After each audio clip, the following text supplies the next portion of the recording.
તમને હમણાં એક મેસેજ મળ્યો છે કે બજરંગ દળના લોકો આવે છે, એટલે ગુંડાગીર્દી અહીંયા અટકતી નથી. આ નમૂનો છે. કોઈ વાંધો નહીં, आओ बैठे हम बैठेंगे, ना डरे हैं ना डरेंगे. જોઈએ છીએ, વેલકમ, આવો. હું પણ છું, હવે સાંજ સુધી રોકાઈશ અહીંયા જ. આવો. ત્યારે અમે ગુંડાગીરી કરી નથી.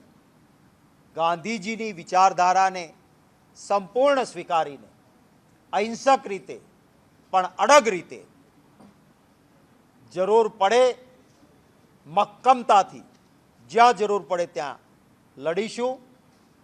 અને જે રાહુલ ગાંધીજીએ કીધું છે, પબ્લિક હૈ સબ જાનતી હૈ, આ બધું જેટલું કરે છે ને એ રાહુલ ગાંધીજીના શબ્દો સાચા પડાવવા માટે વિનાશ કાળે વિપરીત બુદ્ધિ જેટલું આ વધારે કરશે એટલી આ લોકોના આશીર્વાદ અમને વધારે મળશે.